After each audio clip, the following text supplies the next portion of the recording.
What's up, dudes? It's Gaz, and welcome to the Warframe video. So today we're going to be going over some in-depth explanations and theory crafting on the Kuva Nukor. I'm going to go over every element and show why certain elements are good for certain things, what the best Kuva Nukor element is overall, in my opinion, and I'm going to show you 3 different ones that I already have. So yeah, make sure to check out the Twitch channel at twitch.tv/Gaz_TTV. Kuva Nukor I consider the best secondary in the game, and it's going to be really, really good in Steel Path, aka hard mode. So knowing what to look for in a Kuva Lich element when you're getting this thing could be important. My previous video that said heat was the best element, at the end of the video, maybe we'll see if that's still holding true. Of course, I'm going to go over every avenue of this so you'll see what works with you, what doesn't work with you. So currently, we're rocking a magnetic Kuva Nukor. And the reason for that is for just potentially every proc that you want to get, magnetic is going to be one of your best bets. Let's quickly flash this on the screen. I'm not going to spend too much time on this video. It's going to make it a pretty quick one. So I have actually a chart right here showing every Kuva Nukor element and what I recommend it to be good for. And as you can see, pretty much all of them are good for something. With the heat one from the previous video still being probably, in my personal opinion, I consider it still the best. But here we go. So here's the magnetic Kuva Nukor right here. So the reason this thing is some of the highest CO proccing potential is because it has innate magnetic. So that's a combined element right there. Good against shields, reduces the enemy's shields and stuff like that. It's basically viral for the enemy's shield, but we don't care about that. Like, who cares about shielded enemies? We care about the actual proc for condition overload, the melee mod that gives you increased damage for every stats effect on the enemy. So it has innate magnetic. The Nukor has innate radiation as well, and you can't mod either of these off. So that's great for us. Without even a full build, we have 3 mods on here. It gets us heat, radiation, magnetic, and viral. And something that it doesn't say in here, and this is actually a unique thing with the Nukor, is that it actually will inflate the enemy's body parts. And that is important because, I'm going to pause these guys if they can't fight back. The expansion of the enemy's body parts actually counts as a proc for condition overload. I've done plenty of testing on stream. I'm not going to be showing that right here, but see, if I was to hit them with that inflated body part, that would be a proc for condition overload as well. So as you see, they are mega procced up. I didn't even mean to kill them there, and with that many procs, they die very quickly. But here's one of the problems, at least in my opinion, with the magnetic and the impact, because the impact will also do this. The impact is not moddable off. The radiation is not moddable off, so you can get a bunch of good elements. You want to get viral and heat. Viral and heat are some of the best DPS increasing stats effects in the game. But the thing is that, look at that. We tapped her quickly. She only got 1 viral proc and 2 magnetic procs, 6 radiation procs. That's why I consider the heat one to be still better, is because when you look at it, having that many extra procs actually can be a bad thing in some situations. So keep in mind, this is not a full build, so it has more things to pick from. With my heat Kuva Nukor, it's only going to be picking from rad, heat, and viral. But now that we have magnetic, it is going to maybe give me some magnetic procs. I only want 1 magnetic proc at any time, but as you saw right there, it was 2 magnetic procs stacked up on top of each other, which is not exactly what I'm looking to go for. So this is really good for getting maximum procs, 5 proc potential with the expansion. Now we'll go over to the heat Nukor, which is the big fap. So as you can see right here, we have a pretty even distribution of viral and heat. Now, of course, this is a full build, but I honestly just recommend this exact same build on the other Nukor if you don't have a Riven, and you could just put on Sure Shot in that last spot. Although I do really like to put on Punch Through. Seeker could also be good in this slot as well, just to get more stats procs. Seeker's going to give you Punch Through, so it's not going to make the chain to more enemies, but if you're in a hallway, it will punch through the first enemy, so it will chain to the 5 enemies from the first enemy, and then if it shoots a guy behind that, that's 10 potential enemies getting chained in 1 shot. So that's why I like Punch Through a lot. I consider the best Kuva Nukor Rivens Punch Through, Status Chance, and Fire Rate with minus Zoom.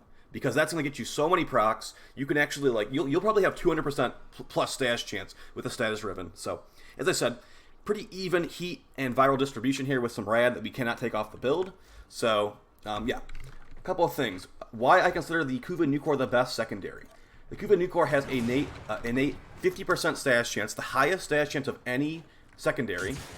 As you see right there, one little tap, full viral stacks, full heat, almost full heat stacks, and they're still going to die really easily, like that. So, like I said, it's less potential procs, but it makes it easier to get the procs we want, which is viral and heat.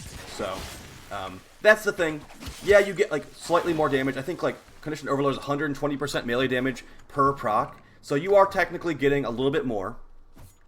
As you see right here, we have, this is going to be a build I use in hard mode, by the way, for the Plague Crit Path. Conditioned Overload, 120% melee damage per status effect on the enemy, 5 total with an impact or a magnetic version. But you, like I said, the viral is actually extremely important. Viral damage is going to combine, it's ice and toxin combined. It's going to give increased multiplicative damage against that target by 325% at full stacks. So really powerful stuff there. The heat status effect will melt their armor, makes them take damage over time. And also, like the heat, the damage over time can stack up really high. So I do consider the heat one to be the best overall. But let's actually go over the toxin one real quick too. Those are the 3 that I currently have. But I'll show the chart again before we end the video. So this is the toxin version, 56.6%. I'm actually going to go full DPS with the toxin one. Really high corrosive damage. We technically could put on viral if we wanted to. But I'm going to go, since we're fighting armored enemies here, I'm going to go with full DPS with the corrosive. So I'm putting full crit on here. Of course, the other versions can do this, but this is going to get you just pretty much all corrosive damage, which these guys are weak to. So we're going to hold it down. Kills them relatively fast. And of course, they are still going to be taking some good... Yeah, there's no viral here. So if we went with a viral build, it would still be able to proc them. But for like just melting through missions and stuff, I consider the Toxin one to be a DPS option, not a procer. Because you can't actually get viral heat on the Toxin version. It's just not how it works, the way that modding goes in this game. So let's try viral real fast. Of course, we're running 90% elementals. You could run 60/60s to get more procs, and it's gonna have 110% stash chance. So let's quickly show it. You can't get viral heat in here, like I said. And oh, by the way, like for hard mode, you use something like Arcane Avenger on this thing. It's going to actually it's going to make it so you get that 5x crit multiplier a lot more frequently. So I'm using Arcane Avenger on my Hero. If I was to use Hero's 4th ability, Covenant, it will give me 200% critical chance on headshots if I get my full stacks going.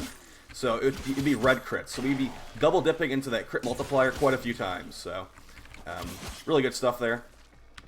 As you see, like they're all good. But if you were trying to min-max, I'm going to show the chart again. Which I do consider this to be, honestly, like, all accurate information right here. So for maximum CO proccage, like, that's how it is. Either magnetic or impact. You get the viral, which is very important. You get the heat, that's very important. You get the magnetic, that's innate. You get the radiation, that's innate. And you get the inflation effect, which is innate. So those 3 procs that are not viral and heat are innate to the impact and the magnetic versions. You can honestly pick whichever one you want. I went with magnetic just because, like, hey, maybe I'm fighting a shielded guy, and the shield is going to matter in some aspect. The impact one is going to make it so if you get 10 stacks of impact, they can take a Parazon finisher. I mean, it's really up to you. They're both pretty much the same thing. If this matters to you at all, impact liches are probably the hardest liches in the game to fight. So I'd go with the magnetic one personally if you want a strictly CO procer. And to be honest, this thing can kill enemies with the magnetic or the impact damage, but I do consider the heat and the toxin ones better for killing. So for a hybrid in between DPS and procer, I got the heat. Me personally, I consider the heat one to be the best. It's been tried and tested against level 5,000 enemies. You can kill level 5,000 enemies with the heat Kuva Nukor. I've done it. I do highly recommend that, and like I said, even-ish distribution with the heat and the viral, making it so you're getting the viral procs you need more than likely. With magnetic and impact, it's pulling from the impact or the magnetic type, which you don't really need at all. It's just you need literally just one, and it's just RNG which one's gonna pick. So yeah, hybrid DPS procer heat one, I consider that one the best, and then we got the full DPS, but it can still be a procer, of course. We've got toxin, electric, and cold. So that's going to be for maximum corrosive or viral damage. So for Toxin, it will get you. I'd say Toxin is probably the best out of all three of these, where it's going to get you. You can either switch it to corrosive, full corrosive damage, full viral damage. Of course, the radiation is still innate, so you'll be stuck with radiation either way. And then if they ever buff gas damage to be good again, it will also work with gas, which hold my breath on that. And then we've also got electric, which is going to be for a viral electric build, for a full corrosive build, for a full radiation. Radiation I wouldn't really recommend because this thing already has innate radiation. It kind of just feels like you're defeating the purpose of making a Kuva Lich weapon if you make a radiation Nukor. But hey, don't let me stop you. And then for cold, it's going to be maximum viral damage. Cold, I'd say, is probably the least useful out of all three of these because the cold status effect is not extremely powerful. It does slow enemies down, which is kind of nice, but yeah, it's not really like the meta at all. It doesn't increase damage in any way. That's why viral, corrosive, and heat are all really good because they increase your damage. And then for not recommended, like I said, radiation. This weapon has innate radiation. If you're trying to like use like a strictly like a robot killing weapon, because robots are weak to radiation damage, you could go with radiation for a DPS anti-robot setup, or maybe for bombards, as you can see right here. Bombards are actually weak to radiation. They're armor type, so I guess there's some merit to be had there, but I'd say just go with viral and heat against those guys. And yeah, that's pretty much it for the video, guys. No actual gameplay, just simulacrum showing. If you don't believe me that the inflation thing counts as a CO proc, I'm pretty sure it was already on the wiki for a while, and I've tested it in the simulacrum like quite a few times, like 3 times.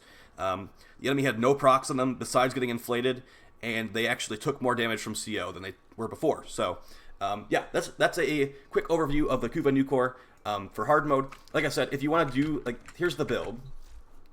That's the DPS. I'm going to show the CO procer build. And like they're all good. Like I said, even the radiation one, which I don't recommend, is still good. So here we go. So I consider a punch through very useful. So if you want to put on punch through, go for it. You have a Riven. So we've got 3 dual stat mods. I know multi-shot's not amazing on beam weapons, but you know it does actually give you more damage technically. So I'm going with that. Sure shot, I actually leveled up sure shot, going to get you to 185% status chance per tick. So this will get you'll get overloaded on status pretty much instantly with a build like this. But I don't consider that much status chance necessary. 140 is more than enough with this thing's innate 50%, and then the 5x multiplier, things like Hera, things like Avenger, Adarza Kavat, Smita Kavat, you're going to be doing crazy stuff. You're going to be melting the entire map, and it's really, really powerful, and I hope I don't nerf it ever, because it's really fun. It's probably one of the most fun weapons in the entire game. So yeah, I'll see you for hard mode hopefully tomorrow or the day after that. There will be plenty of hard mode setups on the channel. Also that tier list that I've already made, I just keep forgetting to upload it. And yeah, basically for hard mode, everything that's already good and viable will be good and viable. So I'll see you guys next time. Make sure you subscribe to the channel and take it easy. Peace.